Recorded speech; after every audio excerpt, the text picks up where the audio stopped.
practicing looking at the camera. Okay. I just came back from running Monday, April 19th. Great run. Oh my gosh. A great run. So couple stories for today. So today I went running a couple of days ago, and I realized, you know, like when you overcome something, right? Like this whole like doing the work and healing. When you overcome something, the next time you're confronted with it, like it's easier, right? It'd been a while since I been running, right? Same track, just around the major block. And on 2 days ago, I realized, I'm like, this is getting easier. Like this is getting easier. And that's my cue that I need to push myself a little further, right? Distance running. I didn't stretch when I to cool off. Distance running. And that was kind of what we did when we were practicing for the marathon. Like it was all, you know, laid out. Every day you do go back and forth with the number of miles that you do, and then on the weekend you that's where you push it, right? And then the following weekend you're pushing it again. So I was like, okay, it's time for a new challenge. So I added another big block, and I didn't know where it was gonna lead me.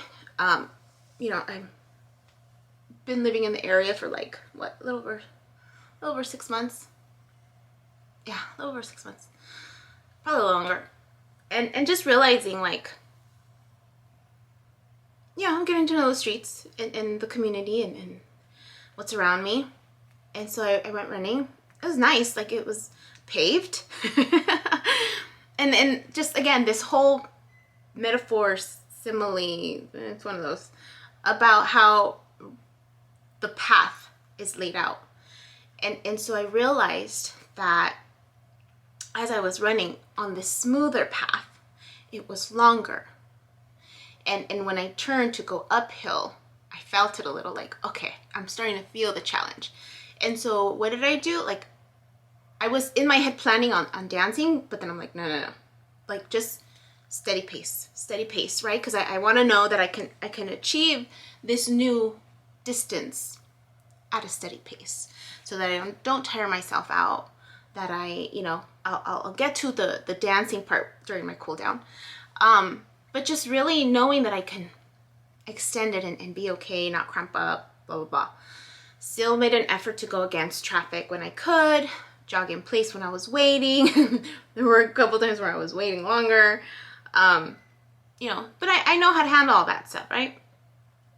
It was smoother, so much smoother, because it was through a residential area. That part was smoother. And then when I got back to like the end part, it was like all mixed up again. But just thinking, like, that's how life is, right? Like you once you pass that first threshold, you go to that next threshold or the next chapter in your life, or whatever you want to call it. And it's a little easier.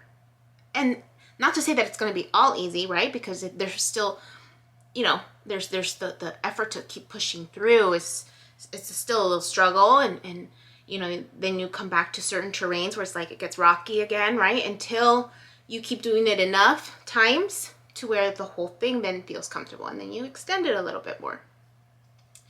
So I was thinking about that. And then I was thinking about MJ's message this morning about awaken, right? And realizing, right, that I'm the new person. I'm the new person coming into people's lives, right?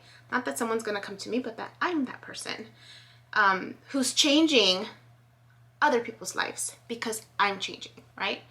And it's a ripple effect, because then they will change, and then they will change the people around them.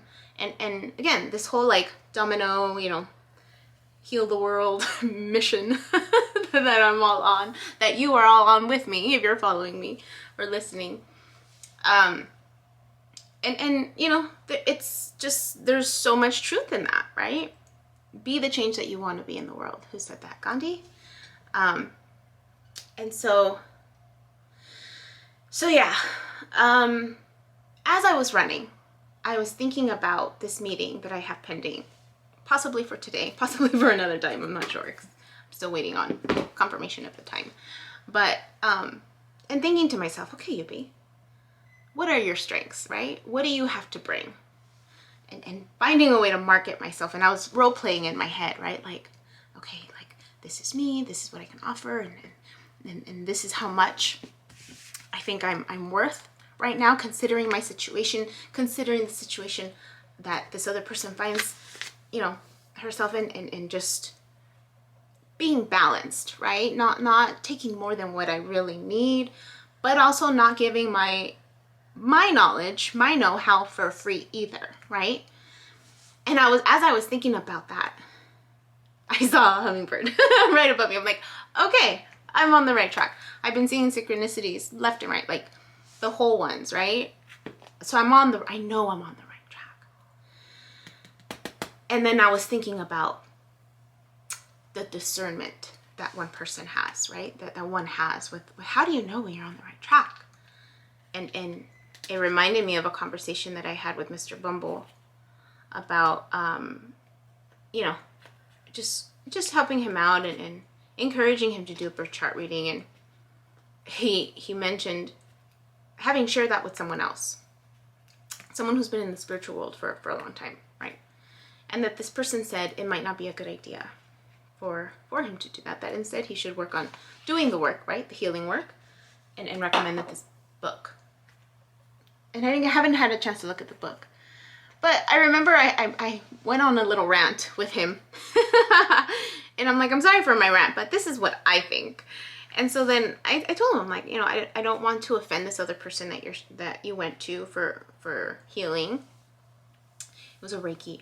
They did Reiki. I don't know. I've never done it. But I told him, I'm like, the fact that she discouraged you from doing something doesn't sit well with me, right? In the sense of like, well, I mean, let me take that back. I wasn't there, so I don't know how it went down. But I just told him, I'm like, and it wasn't that, you know, he was reconsidering my suggestion. Because, you know, I think I'm right all the time. Just kidding. But no, it was really more of, I wanted him to know that if he feels the need to do a birth chart, he should do it, right? And if he doesn't, he shouldn't. And I told him, I'm like, the ultimate goal of all of this whole healing work, this whole working on yourself and changing, is really a goal for you to learn to listen to your intuition, to learn to trust yourself, like, and to trust your feelings, to trust your emotions, right? And that heart and mind alignment, because ultimately you know what's best for you and your situation. And your healing process is going to look different than mine. It's going to look different than someone else. And it's not going to make it right or wrong.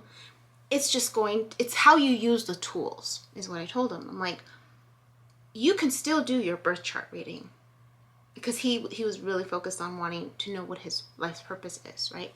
But there is a balance of, like, before you get to your life's purpose, you have to do the healing work. You need to start that journey, because you can't get to your destination without having gone through the journey of the learning, because then you won't be as efficient in that role.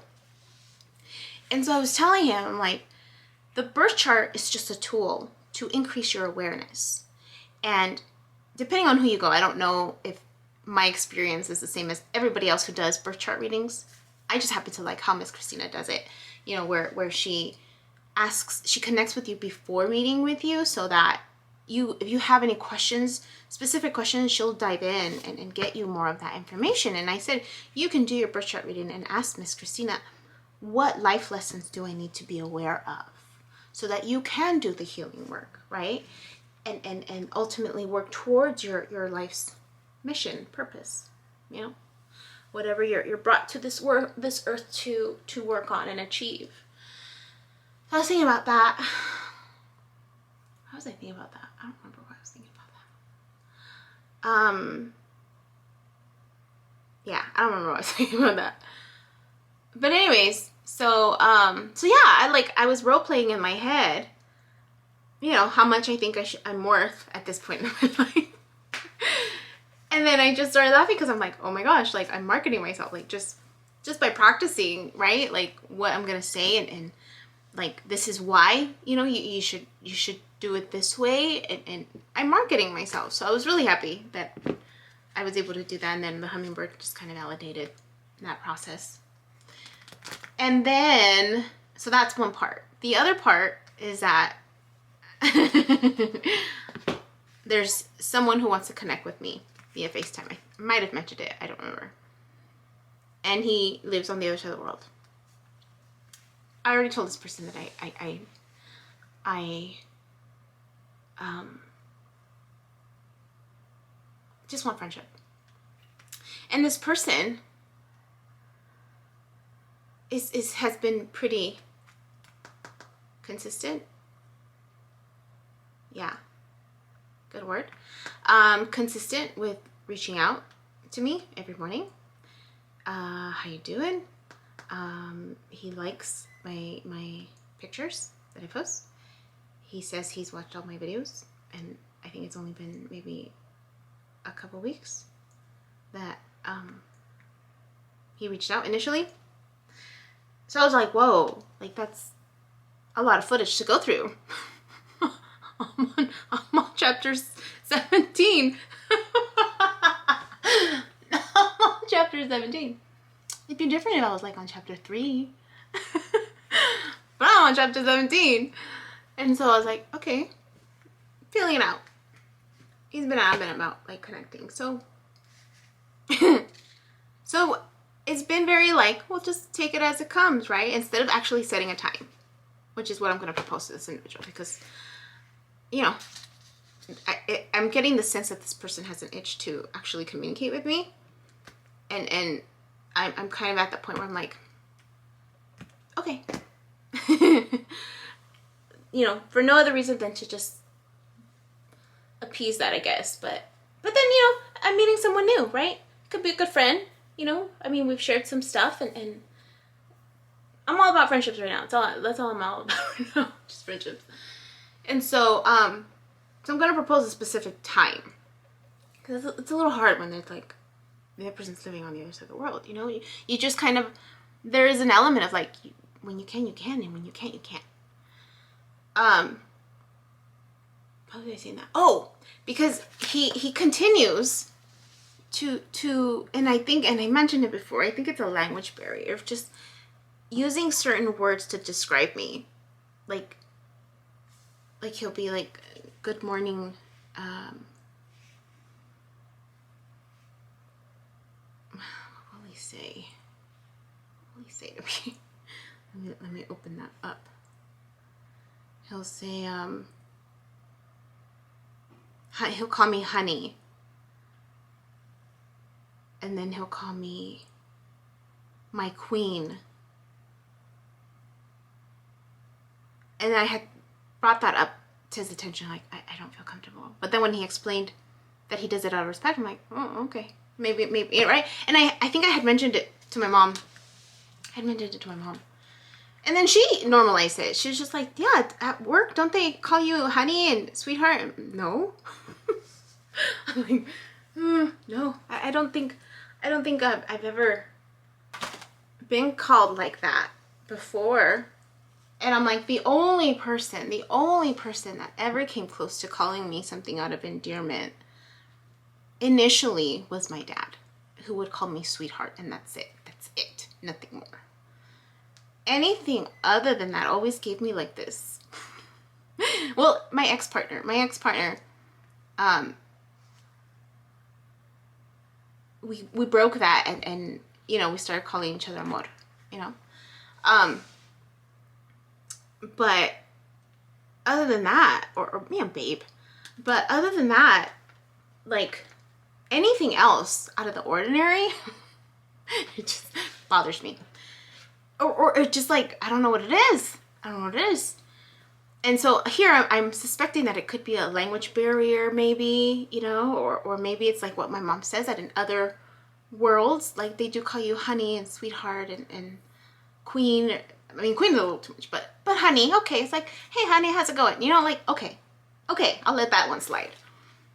And then I was washing the dishes right now after I came in, because I ran longer, so I wanted to make sure that I ate something really quick. Um, because when you run, like, you burn a lot of calories, and if you don't eat right away, your body will start eating away at your muscle. So I wanted to make sure I had some protein before. But anyway, so I was washing dishes and I was thinking about this guy, and then even thinking about all the other men in my life that would call me terms of endearment. And then I remembered this person.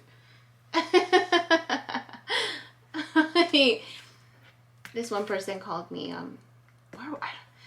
think we were in Palm Springs, and he called me, I don't remember if it was Mija or Nena or something like that, or Niña, something like that. And I just remember, the feeling that it gave me.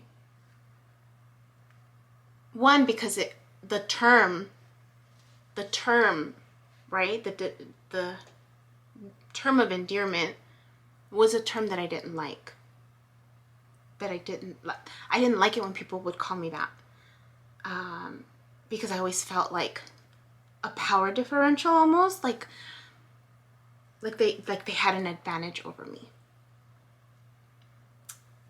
But I remember this moment because I heard the term, but that trigger wasn't there. It was the most weirdest thing. The trigger wasn't there. But the recognition of there was once a trigger with that term, and then hearing this person's voice as he calls me this, and just knowing and feeling like I'm like, well, you can call me whatever you want to call me. Like that's how I felt. Like there was no irk. There was no like don't come. No, it was like, you can call me whatever you want to call me. Like anything that comes out of your mouth is like. And that's what I remember feeling. And I remember turning around and telling him, like, I don't usually like it when people call me that, but when you say it, it's different. Like, I'm just like, and I just remember being like shocked about it. Like why is it different with this person? But I just had that memory right now as I was washing the dishes, and I just started laughing because I'm just like I remember that feeling that there was no trigger when this person called me that. Like, I mean, he can call me that as long as he wanted to. Like, that's how much smitten I was in that moment. And then I started, I mean, even now that I'm reflecting back on this person, and there were other interactions where there was just this sense of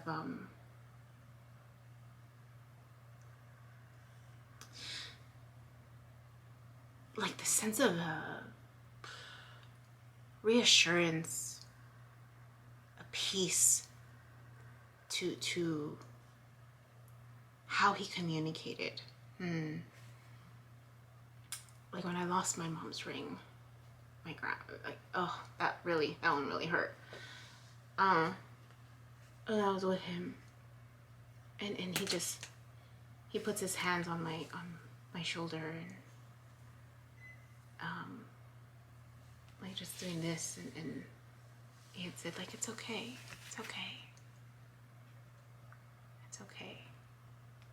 and just made me realize something else, and I was immediately, like instantly, like it went away. Like there was just this instant, like I'm not worried, because he said I would. Like, it was just the weirdest feeling. Yeah.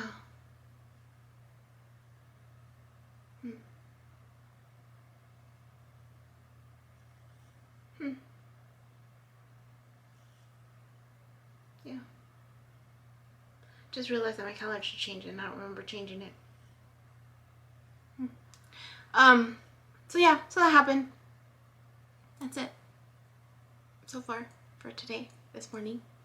Gonna have breakfast, gonna meditate. I'm going to do my spread and then get ready and then figure out if I am going to this meetup or if I should just go tutor. Fortunately, the family where I tutor, they're flexible, so and then it's a new semester, so the hours actually changed. But yeah, I just want to share that morning, that realization, and the fact that I'm running farther. I bought rompers at the flea market yesterday. One of them fits great, and then the other one's a little snug on the hips, so, you know. And then I overindulged yesterday. Stomach felt it. So I'm on a mission to reduce the circumference of my waist so that these rompers could feel good. I mean, they feel good. Like, they fit. But I want just to feel more comfortable. For me, you know? Not for anyone else but me. So, hope you guys have a good one. Take care. My name is Yubi, and in case you haven't figured it out, this footage is capturing my experience as I learn to navigate my personal spiritual awakening. I am learning that this experience is unique to each one of us. In whatever way we believe we are embracing living our truth, this just happens to be my journey. And despite me having a graduate degree and a license in clinical social work, this by no means is intended to replace any type of mental health advice. This is just me on a personal level, documenting my experience, shedding light on the truth that I am learning and discovering for myself, and really inviting you along for the ride. If by some magical chance you find this content to be helpful in any way, shape, or form, please click the like button, share the message, subscribe to my YouTube channel. I have an Instagram account, a personal one, and one specifically for this channel that you're more than welcome to check out. I'm an open book. I have also created t-shirt designs. I'm wearing my favorite one right now, which is the North Node design, but I have that and other things that you can look at inspired by this process and journey, and I have the link in the description box as well as in the about section of my YouTube channel. So you're more than welcome to check those items out. Any type of support is great. Again, if you find this content really helpful or meaningful, sometimes when we take that step and be vulnerable, with showing what's inside our hearts and what's really our truth, we realize that we're much more connected than what we thought we were. And so I hope that as I'm living this experience and that you find some type of truth for yourself, or find some type of ability to heal in some way just by relating, just by knowing that you're not alone. That really has been my goal with this process, not just being able to connect with others, but really for my own healing. It's definitely been a therapeutic experience and a very creative one for myself. So I thank you, and I wish you all the best, and we'll see what else comes next for me. So take care.